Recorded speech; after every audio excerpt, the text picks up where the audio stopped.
Hello and welcome back to the Astro Imaging channel. We're having another open session, but as always, before we go into that, I am going to show off our image of the week, which is right here, the Horsehead Nebula, which goes to Jeffrey Schockler. Horsehead Nebula, and this is shot with a DSLR camera, 5D Mark II.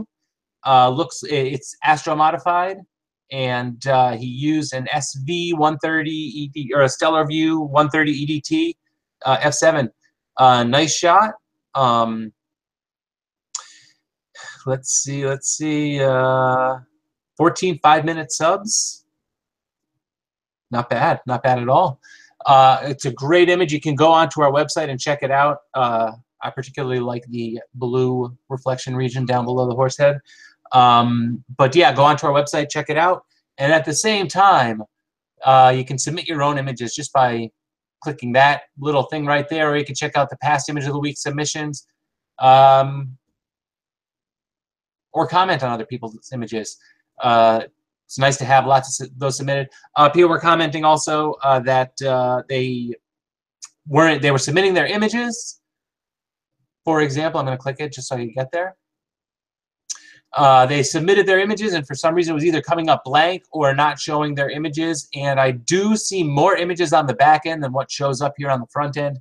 I don't quite know what the issue is. I think it might have something to do with the way it's formatted, but I do see them, and I believe I can post them if you guys win. So keep that in mind. Don't worry if you don't see it. I'm sorry it's not shared, but it's pretty cool.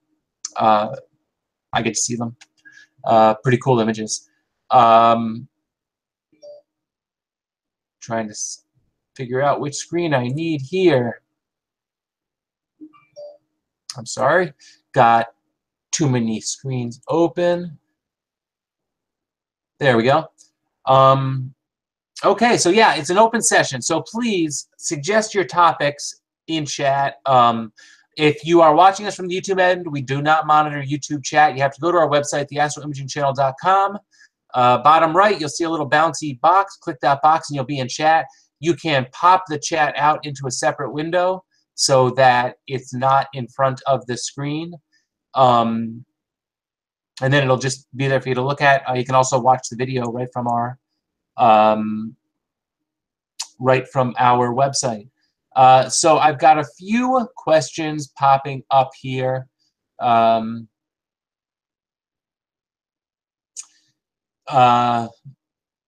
Future presentation topics, star removal methods. So we've done star removal methods in a couple different programs. I believe that Josh Smith did an episode. I don't believe it was star removal, though. He might have called it tone mapping. He did have an episode on doing it in Photoshop, though. And then at one point, I think I did it possibly under the title Star Removal in PixInsight. So we have done that in the past, but just as recently as a few weeks back, we were discussing doing it again just to have one kind of concise episode where you could see star removal methods in a few different programs. Plus, we're a little bit better than we used to be, so it might help out.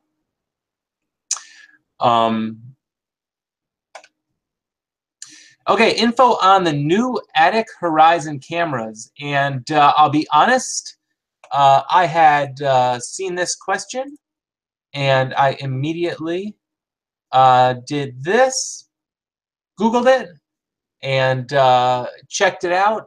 The Attic Horizon. So I'm going to do this as I go, kind of on the fly. CMOS 4/3 inch camera. So what's that? That's a relatively large sensor. 4644 by 3506, 3.8 micron by 3.8 micron. So small pixels, but relatively large sensor. And it's a CMOS. Now, okay, yeah. Lots of CMOSs coming out. This one has a 4/3 sensor, so not that different than what we've seen. But what immediately stood out to me was that it's available as monochrome or color, which I don't know. When they start to develop lots and lots more monochrome CMOS cameras, I think that's where we're going to be at that cusp that we've been waiting for CMOS to really take over. So I don't know. Does anyone in the room have any idea about this camera or this sensor that's on it?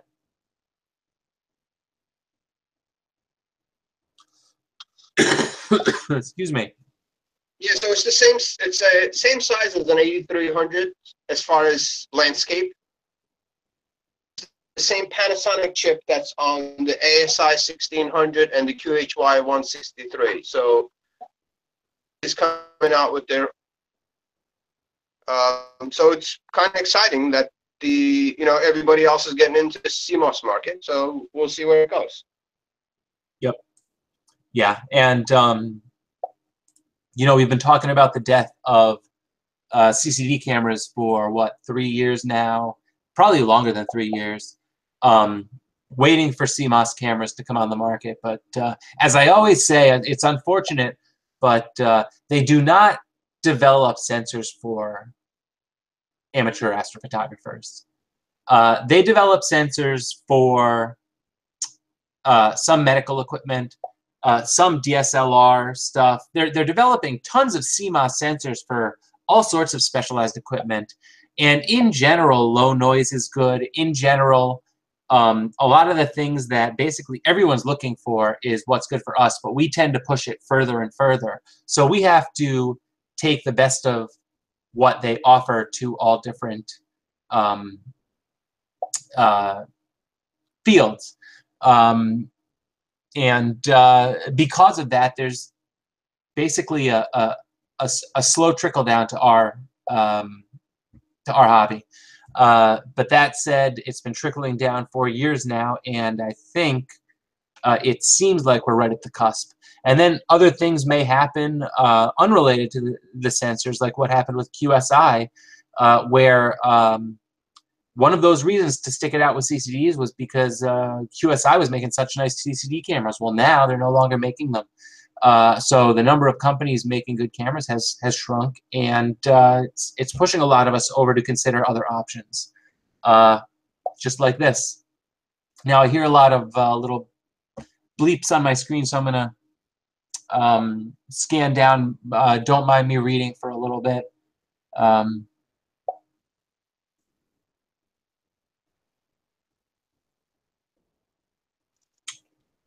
So on the high end of things is introducing this scientific CMOS sensors. They're going to be. We haven't seen any images out of them yet. FLI introduced this Kepler series that carries these CMOS, which is some of them are back illuminated and crazy quantum efficiencies, like 95%. Particular chip that I'm very interested in.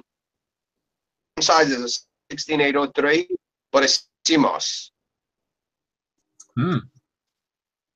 Read noise, but fairly high dark noise. So I think the trick going to be is a lot of short exposures.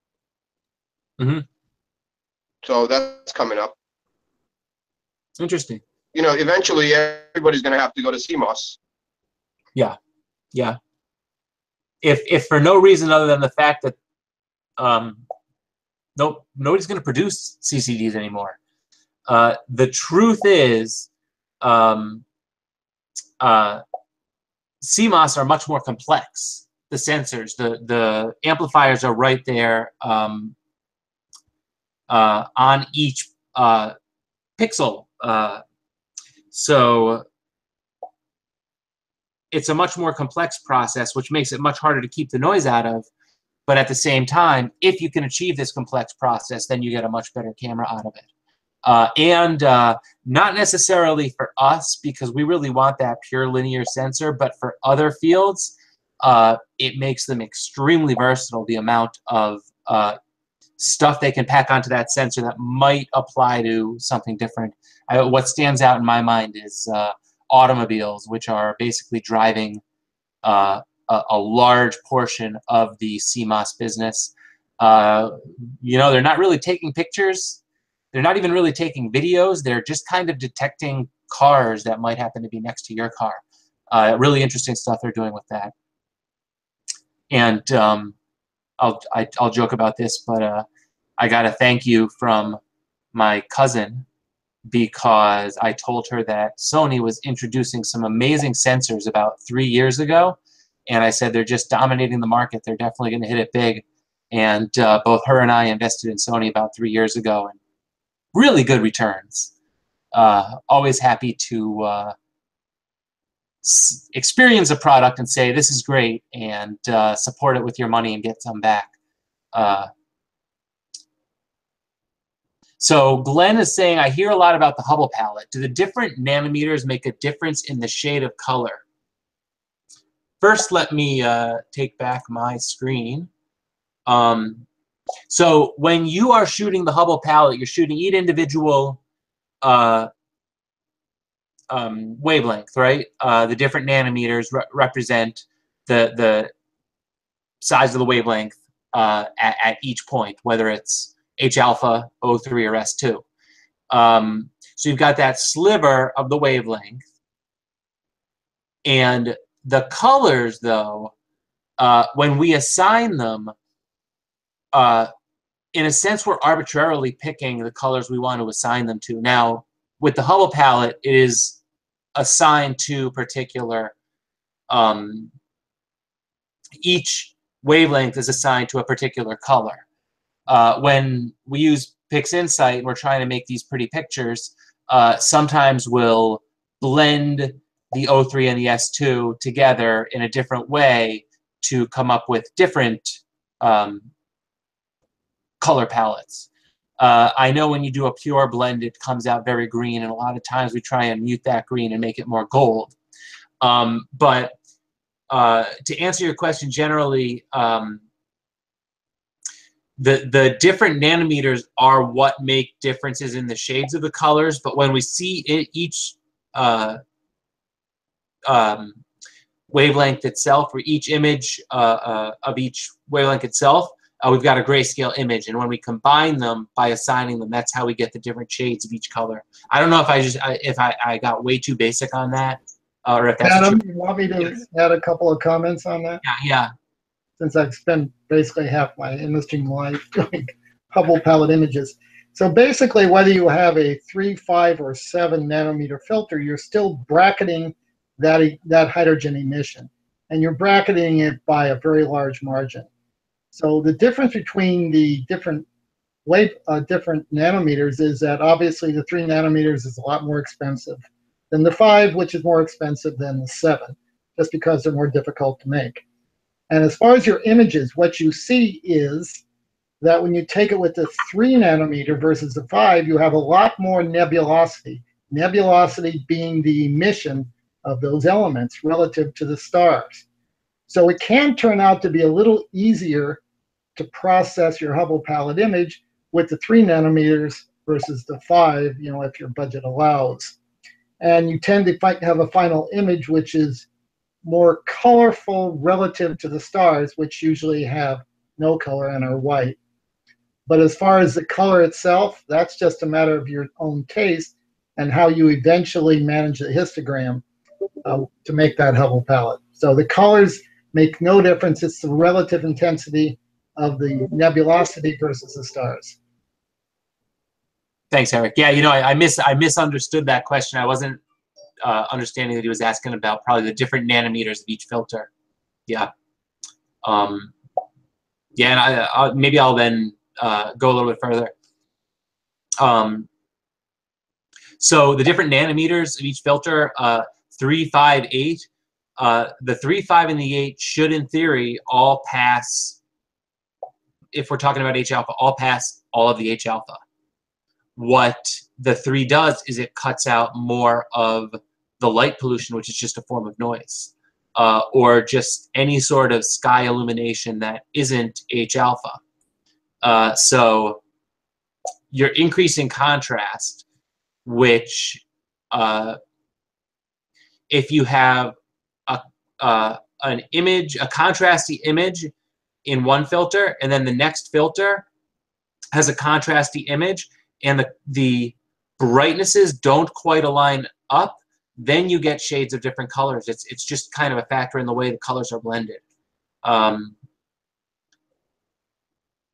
So I think that's about as far as I could go with that, but in a sense, yes, to answer your question quickly. New mount from Ioptron looks interesting. And I heard that. I'm not quite familiar with it, but is this the Alt-Az equatorial mount? It switches between both. I know we were talking about another Alt-Az equatorial mount, but I'm not sure about this one.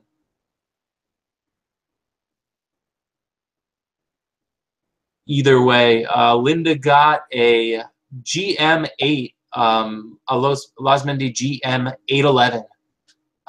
So nice, nice mount. Good luck with it.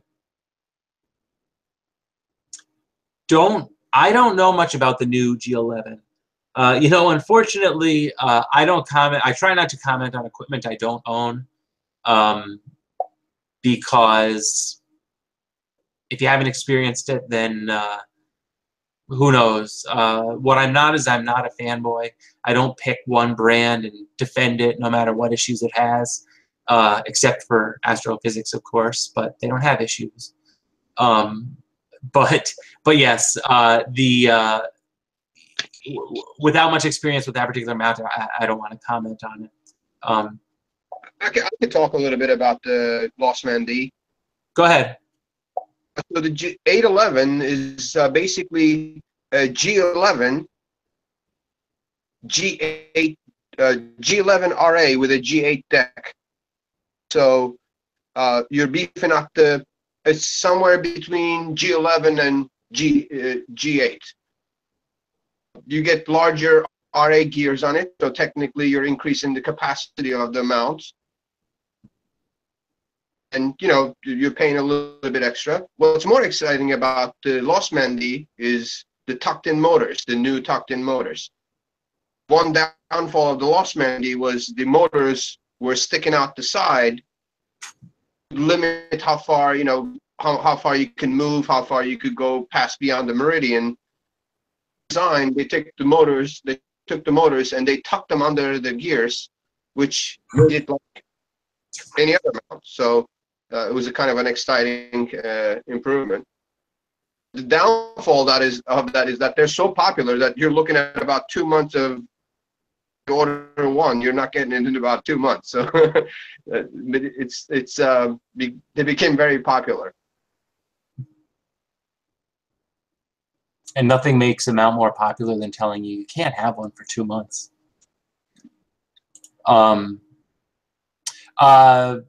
Chris Scott, Stratton is awesome. And Stratton's that program for star removal, right? It's like a one-click, basically, program for star removal. I remember using that. I remember it working once and not working another time. But basically, for the most part, I've been doing my star removal in PixInsight. Not necessarily because it's the easiest way, but because of the point in the process that I'm doing it, I kind of want to have it in PixInsight.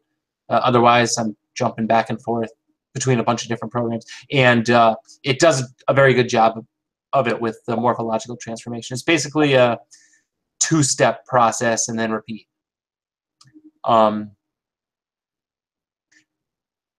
QHY has a camera with the same sensor. Yeah. Can you bin with CMOS?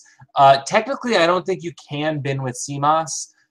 You may, they may offer something that's considered binning, but the way it's read off the chip, you don't get that same benefit of binning that you would with CCDs.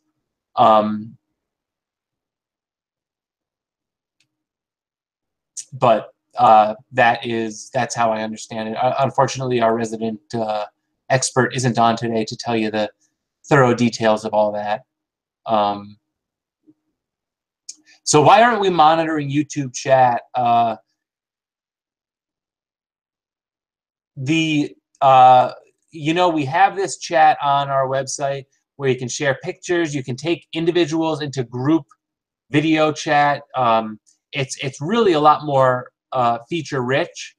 But you can also, if you're having issues using this, you can pull that particular chat up into a separate window on your mobile. You should be able to do that and not have issues. I've never, but what my question is, how do you use chat on your mobile? Because I was not able to do that. And if I was able to find a way to use the YouTube chat on my mobile, then it might fix the issue. But for some reason, I was never able to find it.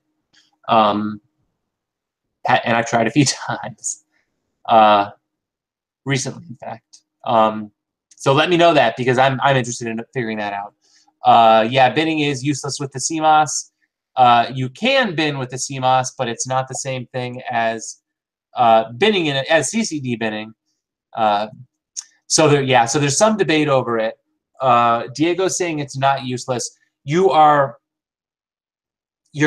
averaging pixels, right? You're not doing hardware binning. Are you reducing the apparent noise? Yes, but you're not taking advantage of the sensor kind of at the pixel level the same way binning does, where binning increases. I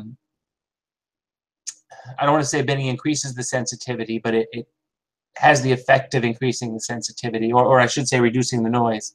But it is better from a mathematical standpoint to bin a CCD as opposed to a CMOS. The CMOS is more of an average. And QSI is not going out of business. They're looking for a new partner. So that's good to hear. That's actually the first time I heard that. I know the previous owner had done a lot of the development for them, so I thought they thought they were going to struggle moving on. But if they can find someone to fill his shoes, then great. We won't lose a company that's kind of badly needed.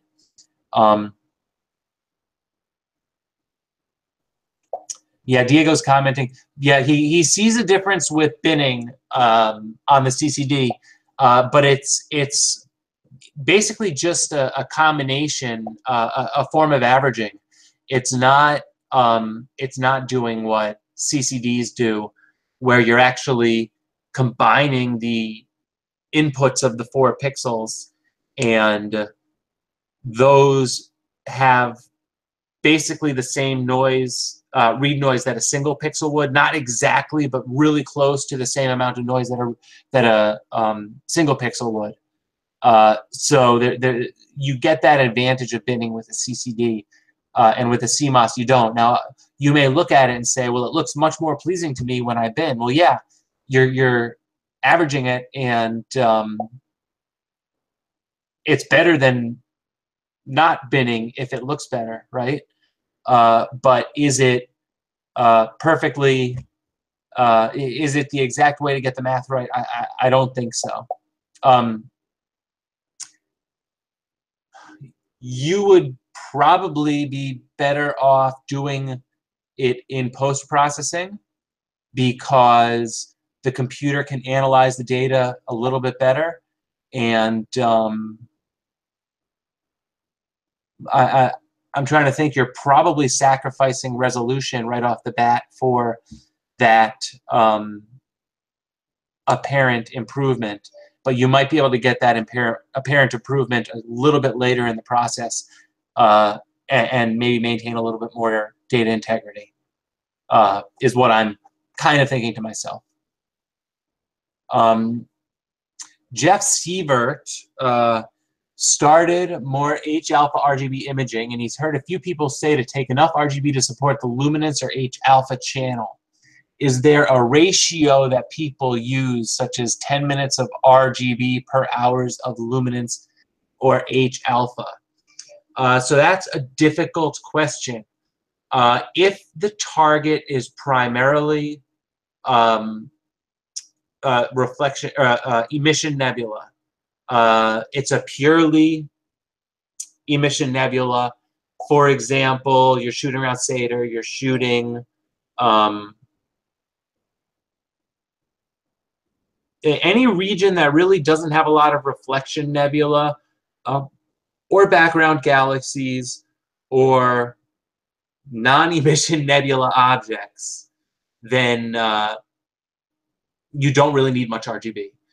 You're basically just shooting the RGB for a little bit of star color, and you're going to blend the H-alpha, excuse me, with either the red channel or a blend of all of them to bring out that H-alpha, and then the RGB really just comes in for star color. Now, if there's a foreground reflection nebula, or within the image anywhere there's a reflection nebula, or within the image anywhere there's some background galaxies, or any sort of object that isn't just the H-alpha channel, you're going to want a lot of RGB. I'm trying to think of some of my examples. I shot Vandenberg, I believe it was 152. I think it was Vandenberg 152, which is a foreground dark nebula with a whisk of H-alpha going through it and a planetary nebula in the bottom right foreground as well. So for that, I had 80 hours of RGB to combine with a little, well, it was dim in H-alpha, so I had to do a significant amount of H-alpha, but it almost completely just depends on the object. So is 10 minutes of RGB per hour? I can't tell. I can't say 10 per. If it's only H-alpha in your image, you could probably get away with, I would take 15 subs of 5 minutes each of each channel. And then however long, 8 to 12 to 15 hours of your H-alpha. If it has any sort of foreground image in it, foreground object in it that's not H-alpha, though, you're going to be putting a lot of time in. That object is going to be your primary focus. So I hope that answers your question. Anyone in the room have any comment on that question? I feel like I tried to answer it as well as I could, but I don't. Adam? Yes. What exactly was the question again? Jeff Sievert's starting more H-alpha RGB imaging, and he's heard people say to take enough RGB to support the luminance or H-alpha channel. Is there a ratio that people use, such as 10 minutes of RGB per hour of luminance or H-alpha? You know, that is a rather complicated question. I can tell you what I do, and like just about every presentation I've seen, that basically people say, this is the way I do it. I don't necessarily think this is the right way, but this is the way I do it. So your luminance channel gives you your detail. So I always pile up as much luminance as I can possibly get until the SNR starts to plateau out and I'm really not adding more. Then you get enough RGB to get the color in. And you don't really need a lot. I would say, on average, for most targets, a couple hours of RGB is more than enough, because your luminosity gives you your detail, and you can cheat quite a bit on the color as long as you have the colors accurate. And if you have 2 good hours of RG and B, you probably have that. So you're not really getting much detail out of it. Now, as far as H-alpha, it really depends on the target, like you said. For example, if it's a galaxy, you want to get enough H-alpha to bring out those emission nebula, those little red splotches that you see that actually make the galaxies pop quite a bit.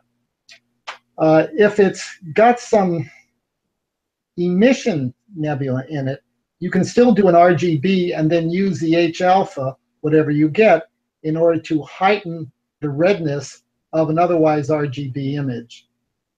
And that's the way I do it. And the amount of H-alpha you need depends on how bright that emission is. So for a galaxy, maybe, I would say in a galaxy, probably 8 hours, you know, like one night of H-alpha. For an emission nebula, that also should be plenty. And you use your H-alpha to lighten the RGB image to bring out where the emission nebula portion is. And that's a pretty well-established technique. Bob Franke has outlined that if you go to his website. BF-Astro. Cool, Eric. Thank you. Next question I see popping up. Is there any way to use just H-alpha and S2 alone? Camera died before he was able to get his O3 on 4 targets. If not, he's out of luck on that image. I guess you're saying your camera died, like isn't working any longer, because if it, yeah, must be. Yes, you can do a synthetic. So normally you would do a synthetic S2 using the H-alpha and the O3, but you don't have the O3. Depending on how strong the S2 signal is, you could just treat it like a bicolor image. Look up bicolor processing, and you'll see a few good tutorials where you are going to make that synthetic third channel out of a combination of the 2 frames. The only potential issue is that the S2 might be weak. You might not have a lot of data there to get a lot of color out of it. The other problem with some bicolor imaging is you may not be so happy with your star color. But in general, with narrowband, a lot of the times you're not going to be happy with your star color either way. But yes, just look up bicolor processing and try those techniques using your H-alpha and S2 as if the S2 was an O3. Normally, like I said, you'll see bicolor H-alpha O3. I did a lot of H-alpha O3 bicolor stuff, and I'll tell you, I went years without even having to buy an S2 filter because I was perfectly happy doing the bicolor techniques. And there's not a ton of targets up there that are heavy in S2.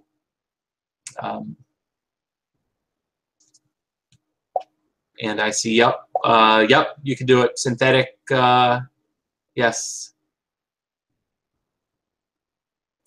Download times. Has anyone noticed Sequence Generator Pro takes longer to retrieve images from their camera? In Sharp Cap, he can get 30 frames per second, but with Sequence Generator Pro, 1 frame can take up to 3 minutes sometimes.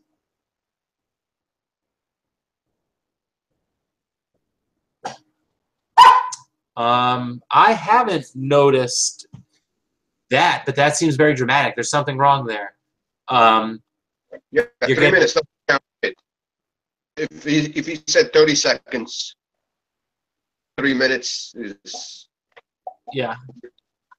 Yeah, there's something very wrong there, and like so wrong that 30 frames per second, but that's a video camera, right? So unless you're talking about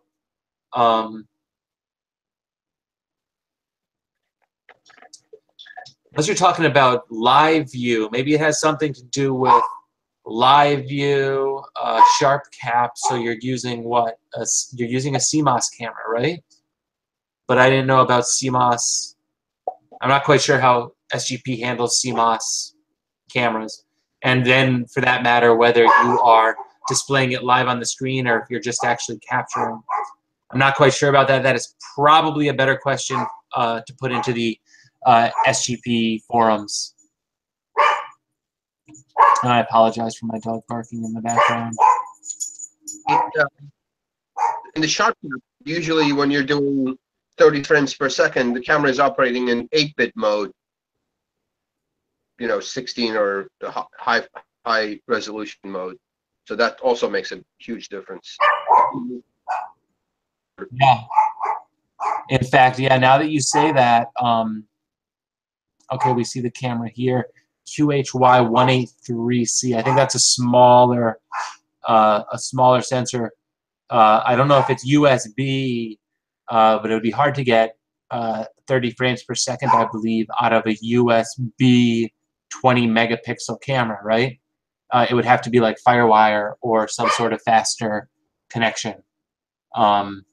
So it probably is using 8-bit instead of 16-bit, would be what I was thinking as well. The CEM120 is the new Ioptron. like I said, I don't want to comment on it. I think I might have seen it previously, but don't want to comment much on something I really never played around with. John K. John has a question about the effect of poor guiding on imaging. What is the actual difference in an image that has twice the RMS guiding error as the pixel scale versus an image that has RMS error equal to the image scale?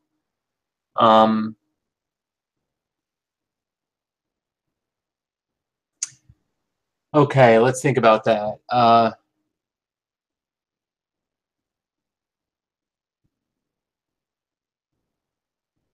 If your RMS is equal to the image scale versus twice the guiding error,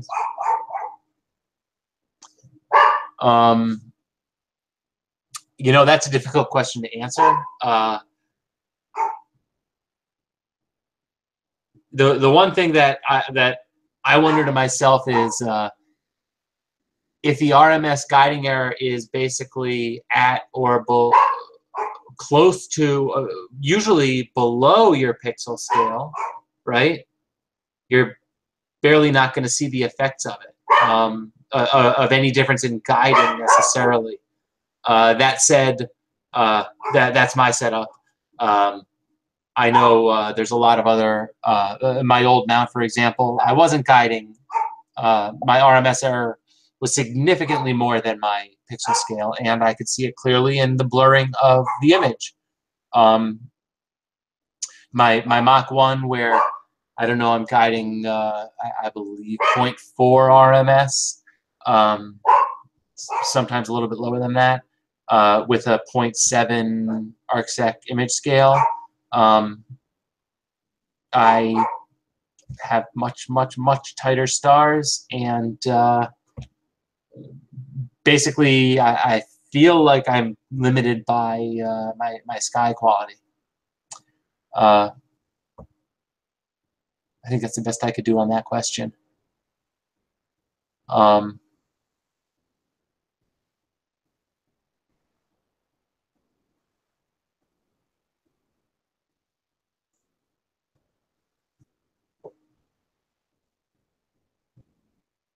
Oh, is Jeremy using a stick PC? That could be it. Stick PC? Possibly. Well, it could be one of a number of issues. Really hard to answer it still.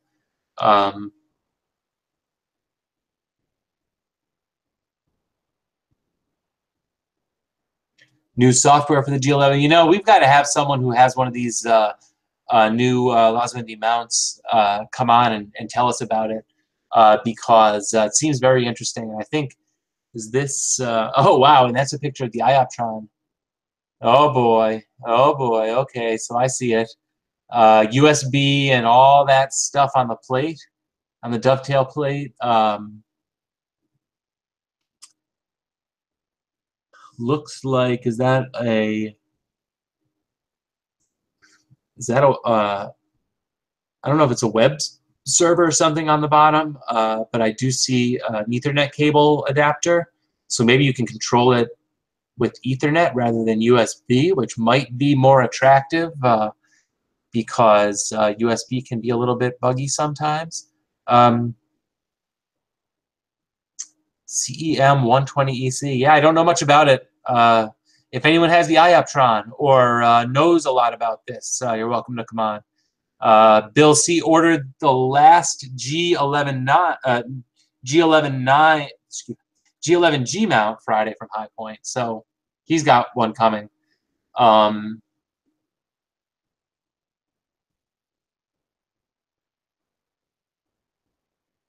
Paolo got onto the chat. He can do multitasking with the Galaxy. Okay, maybe I just can't do it with my iPhone. I'm not quite sure. Anyone have a Celestron 1100 HD and micro touch focuser and be willing to share their SGP autofocus settings? If you're out there, please post it on there. I used to have a Edge 800, I'm not quite sure they would be the same.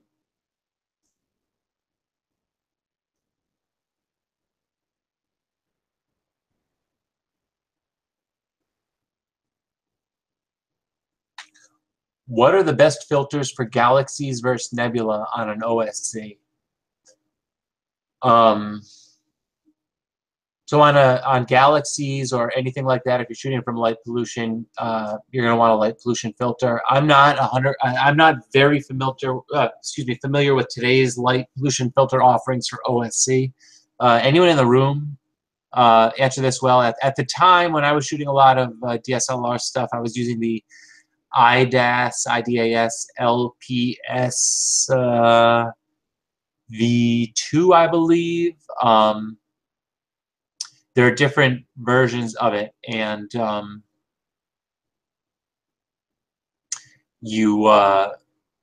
depending on either your light pollution level or a few other factors, there might be an appropriate one for you. There's also a new filter I know we were discussing that came out. It is considered a narrowband light pollution filter, I believe, where it basically only shows the narrowband wavelengths that we're after and gives you a luminance image. They market it as for an OSC camera for shooting nebula, but to a lot of us who shoot with monochrome cameras, it seemed interesting as a monochrome filter for basically shooting luminances on nebula. So rather than having to shoot 3 different channels, you can shoot 1 channel and you get all of that. And it may be a good way to apply some more advanced techniques, whether it be star removal or star mapping or various stuff like that.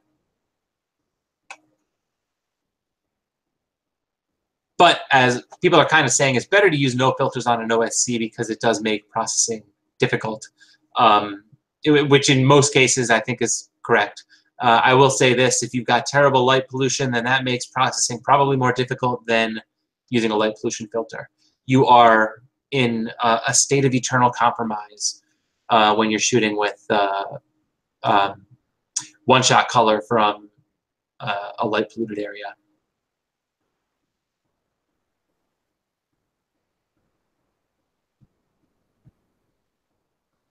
Yeah, no RGB filters for one-shot color cameras. You are just wasting a third of your sensor every time every shot you use if you're using an RGB filter. If you're using an OSC camera, a one-shot color camera, you have an RGB filter in there. They're in front of each pixel, right? It's they're already in there. Any additional one isn't going to do you any good. It's just going to cut down on a little bit of the light.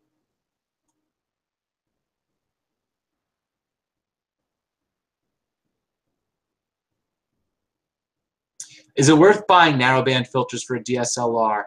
I've used narrowband filters on a DSLR. You can eke out a little bit more detail in the H-alpha, but it isn't really a substitute for shooting narrowband on a monochromatic CCD camera. Is it worth it?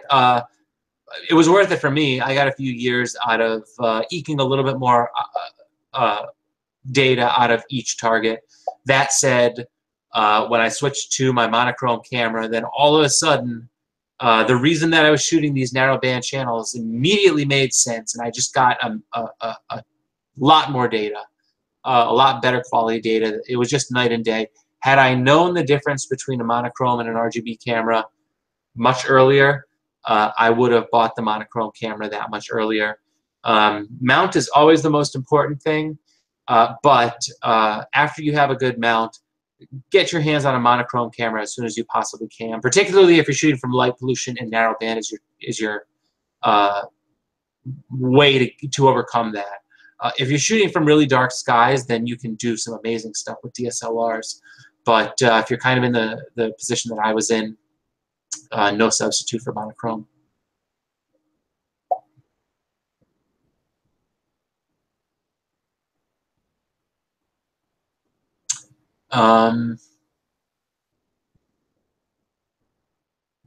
Is a light pollution filter available for use with the QSI 683 for imaging RGB? I am certain there is one.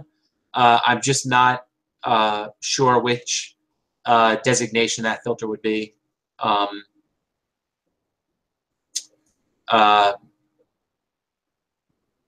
Who makes the iDAS? It's UTech. You can check with UTech. They might have one. I'm trying to think of who else makes light pollution. UTech's the only one that I really know of that makes light pollution filters, so they could probably tell you.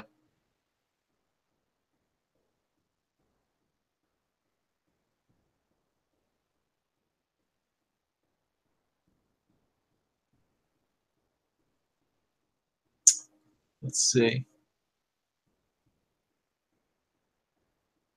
I'm skipping some questions because I really can't answer them. I haven't used the beta filters. Maybe Josh had some experience with the Astrodon beta filters. I think that's what he was buying most recently. But I can't comment on them. I don't know if anyone in the room can comment on them. But yes, Narrowband is the bomb. You just you spend more time, but you just get much more data. The first time you use your H-alpha filter on a narrowband, on a monochromatic camera, you're just blown away. Don't shoot a 5-minute sub. Shoot a 30-minute sub. Get all that detail. Suck all that light in.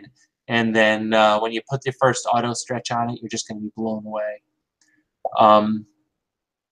Can you turn an OSC DSLR to mono, or is it a waste in converting? Okay, yes, you can turn your OSC DSLR to monochrome. Basically, simple process. All you do is you take out the sensor and you scrape the micro lenses off. So you're scraping the micro lenses that have those RGB pixels over each one, but you have to do it delicately. You know, they say a metal tool is a little bit too sharp, so you want to use a wood tool and you want to scrape in. And you might as well buy yourself a couple more sensors just in case you break one in the meantime.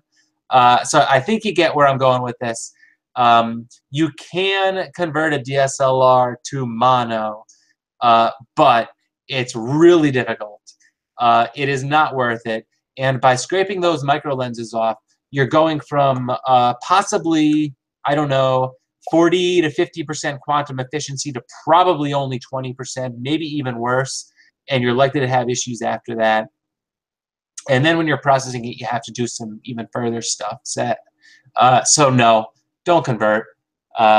There's enough CMOS cameras out there available. There's enough even mono CMOS cameras out there that I would buy one of those before I would try and monify your DSLR.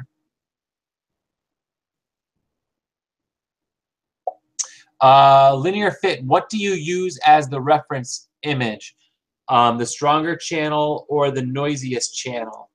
Oh, you know, there's a rule for this, and I'm not 100% certain on it. I think that, okay, we're talking about narrowband, right? Yes.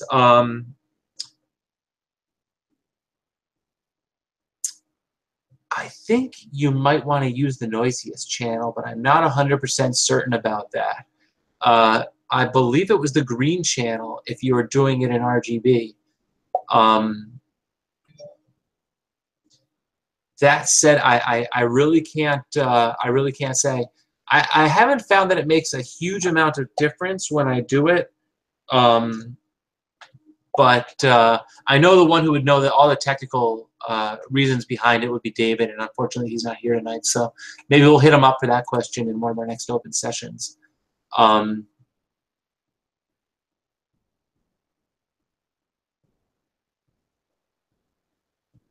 PhD drift align to get a good polar alignment takes a lot of time. Can you suggest a faster alignment process? Excuse me. So how long is PhD drift alignment taking you? Because I was getting PhD drift alignment working in about 15 to 20 minutes. I was almost always able to get it done before it was dark enough to actually image. So if you're looking for a process faster than that 15-minute time, what is the camera? We had a session on it. The drift alignment camera. Josh makes the adapters for it. Polemaster. Polemaster. The Polemaster will give you a drift alignment probably in about 10 minutes. You may find it easier than PhD. I actually find PhD to be really easy. So it's hard for me to suggest anything beyond that process. But Polemaster would be another option if you're just looking to test it out. But that would be my answer to that question. Check out Polemaster if PhD isn't enough.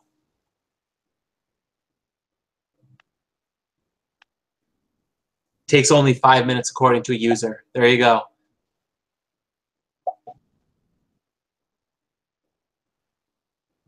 Mike is commenting that there's a way to use noise evaluation on each master and use the one with least noise, or the one with the histogram furthest to the left. Okay, wait.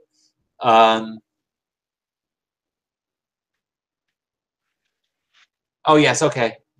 So the weakest, yeah. Least noise, weakest. Will the one with the histogram furthest to the left, won't that have more noise? I don't know. Well, if you use the one, yeah, because if you linear fit to the one with the histogram to the right, you may end up cutting off some data. I know what he's saying. I missed it. Yes, you want to pick you want to pick the weakest channel. Right. Use the one with the histogram furthest to the left. Okay, I thought he was saying use the one. Okay, I understand. Use the weakest channel. The one with the histogram furthest to the left is usually a safe bet. Sharp cap polar align is great. There you go. Yuri is saying Polemaster 3-minute polar align. So that's getting tempting.